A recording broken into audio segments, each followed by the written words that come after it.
Hi guys, this is Blood on the River, chapter 19.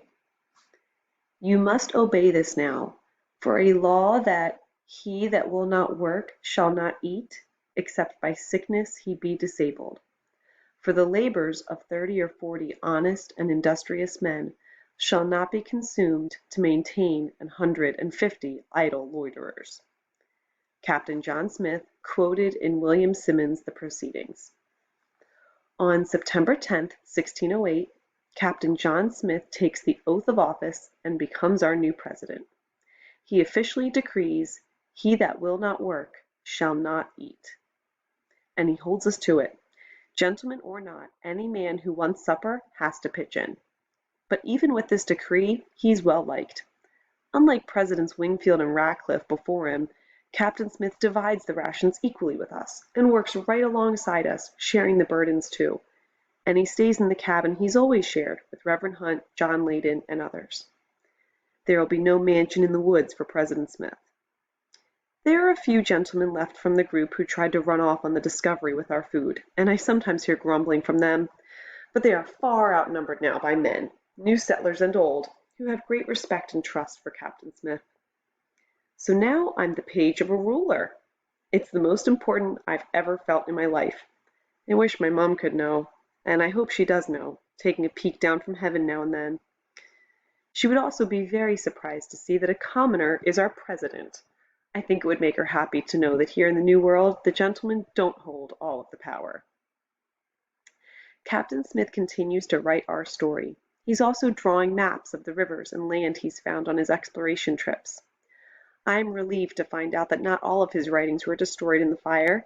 Some of the pages had already been sent back to England with Captain Newport. One day in late September, Richard and I are in the field harvesting vegetables. We've grown them the way Namontauk taught us, planting the corn and beans together in a mound so that the bean plants can climb the corn stalks. Suddenly, we hear shouts from the riverfront, "Ship ashore!" And a few moments later, "She flies the British flag!" Richard and I stop working and look at each other. Could it be Captain Newport so soon? Richard asks. I look at the baskets of beans and squash we've already gathered. I hope we've done enough work to earn our supper, and that no one will mind if we go to greet the ship. Let's go see, I say. Other men come to the riverfront as well. We watch as the ship glides toward shore. Captain Newport is at her helm. "Another crowd of colonists to feed, no doubt," Henry grumbles. "Let's hope they've sent us more skilled workers and fewer gentlemen, as I requested," says President Smith. The ship anchors, the longboat is lowered, and the first few passengers begin to climb down the rope ladder. The late afternoon sun glints in my eyes, and at first I think that what I'm seeing is a trick of the light, but then I hear the men around me as amazed as I am. Could it be? My Lord, it's a vision! How could they send women to this God-forsaken place?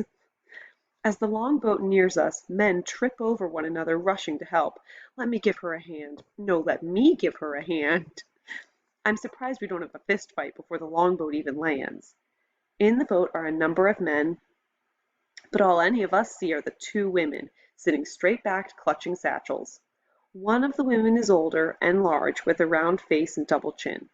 The other woman, a girl really, has pale skin and dark, frightened eyes. A few black curls peek out from under her coif. I listen to the conversation as the longboat passengers are introduced to President Smith. Master Francis West, Master Daniel Tucker, Master and Mrs. Thomas Forrest, and Mrs. Forrest's servant girl, Anne Burris. It has been a very long time since we've seen English women.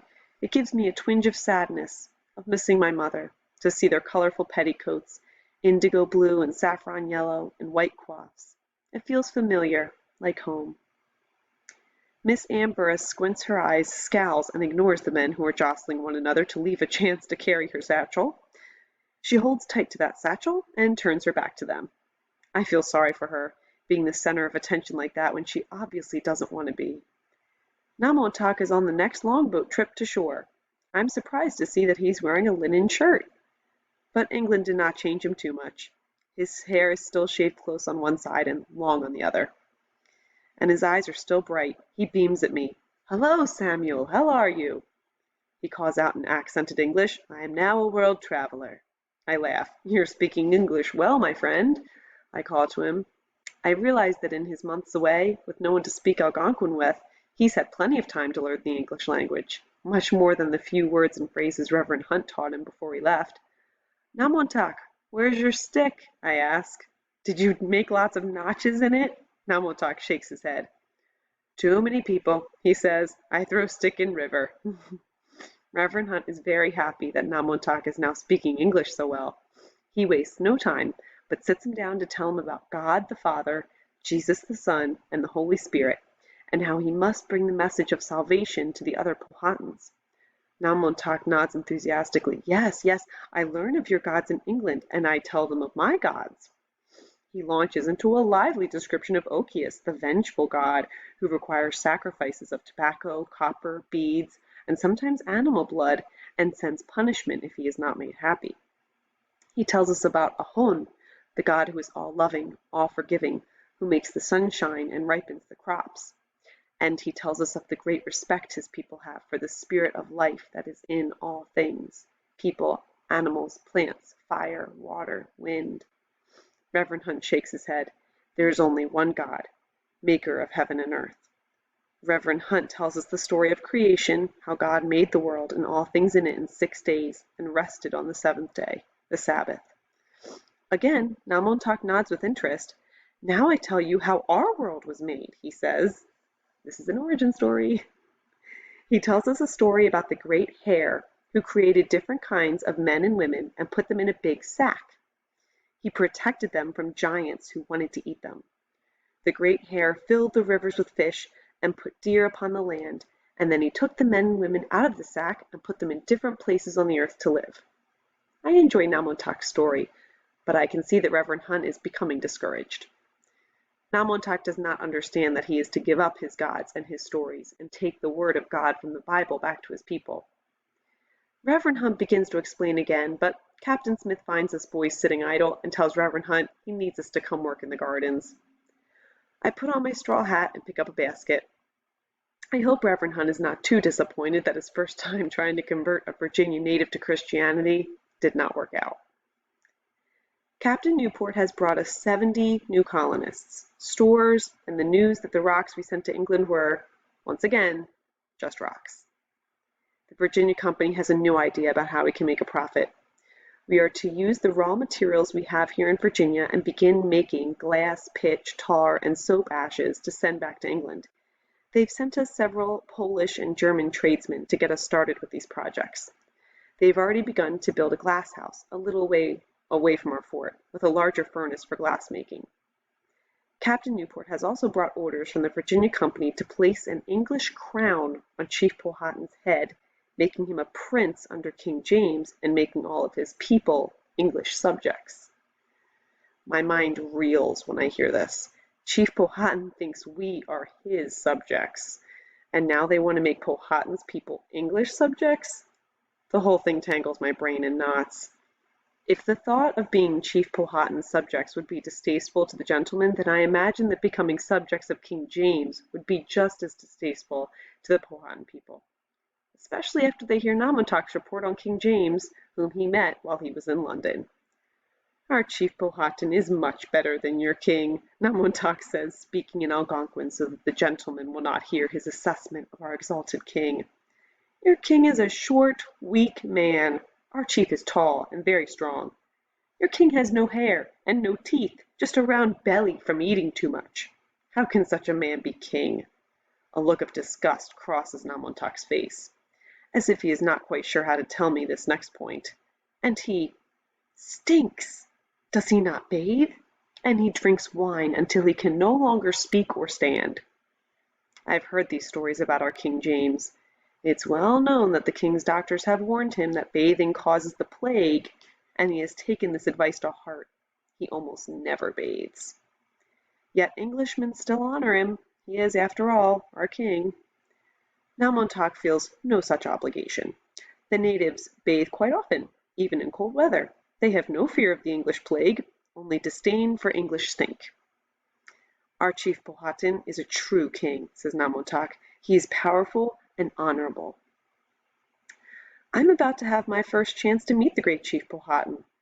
Captain Smith is taking me and Namotak, along with 3 other men, overland to Werowocomoco. We will bring an invitation to Chief Powhatan to come to Jamestown to receive gifts from King James and to be crowned. Captain Smith is angry at the whole plan. Very angry. Make an emperor into a prince, ask an emperor to travel to receive gifts? I assure you, this will not sit well with Chief Powhatan, he says. He is king here in his own country. What right does King James have from across an ocean to make him his subject? Power is like weights in a balance. No one gains power without someone else losing power, and Chief Powhatan does not want to lose any of his power. It has been a long, hard road to peace with Chief Powhatan, but if he understands what this coronation means, it may well be the end of our peace. Captain Newport refuses to budge. He is bound to carry out the orders from the Virginia Company, and so Captain Smith prepares for our journey to Werowocomoco. In the meantime, Miss Anne Burris is making quite an impression at Jamestown. She's almost always busy taking care of Mrs. Forrest, a very plump gentlewoman who hasn't figured out yet that life in Jamestown will be a lot harder than life in England. She's constantly making demands on Anne. Heat some water, wash these clothes, get supper on the table. Mrs. Forrest insists on having her meals in her cabin with her husband instead of eating from the communal cook-pot with the rest of us. During the rare moments Anne is not busy, she has every unmarried man in the colony trying to get her attention. Even Nathaniel, who is 16 by now, makes a fool of himself, strutting around in his armor, making a show of his musket and sword.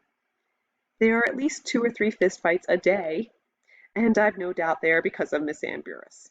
She's 14 years old, so she is of marriageable age, and I suspect we will have a wedding before too long. One day, Richard, Namontack, and I are sent to repair the fish nets and bring back the catch for supper. We're the only ones at the riverfront when Anne comes down to fill buckets with water. Here, we can fill them, Richard offers. We're already barefoot and wet. He takes the buckets from her. Anne doesn't smile or say thank you. She just looks away. It's as if she's become afraid to look anyone in the eye for fear they will try to court her. We're just boys, I want to say. We'll be your friends. While we fill the buckets, Anne walks to where some wildflowers are growing and picks a small bouquet of yellow, purple, and white. Then, it seems as if my unspoken message has somehow gotten through, because she comes and sits down near us. A moment of peace, she says, and rubs her sore shoulders. Your mistress works you hard, I say. I do not add what I have been thinking for weeks. You'll never live through the winter if you stay so skinny and tired.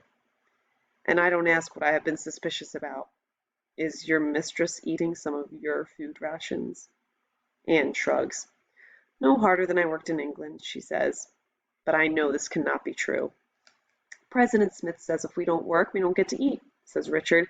I don't see your mistress doing much work, but by the look of her, she does a whole lot of eating. Richard, Namontack, and I laugh, but Anne scowls. Don't insult my mistress, she scolds. But we can't help ourselves, and soon she breaks down and laughs with us. When we settle, Anne says, Mistress Forrest makes me work every moment because she's afraid I'll find a beau. She blushes as she says it. Her husband says I should marry, but she wants to keep me as her maid. You have found this beau? Namontack asks. Anne shakes her head. She's found about 100 of them, Richard exclaims, and this starts us all laughing again. Finally, Anne sighs. I better get back or I'll get a beating for dawdling, she says. We help her balance the yoke across her shoulders and lift the buckets of water. As I watch her walk back to the fort, I think that Mrs. Forrest should be made to do her own chores, and that Anne's best chance of making it through the winter will be to get away from that demanding woman. When she's gone, Richard asks, who do you think she'll marry if she gets permission? Maybe your werewants, Captain Smith, Namontack suggests. I shake my head. He's the only unmarried man not courting her. He must be too busy for marriage. As we repair the fish nets, we have fun guessing who Miss Anne Burris will pick if she gets permission to wed. I only hope she finds someone who will be kind to her and make sure she gets her full food rations. I've never dug a grave for a girl before, and I don't want to start now.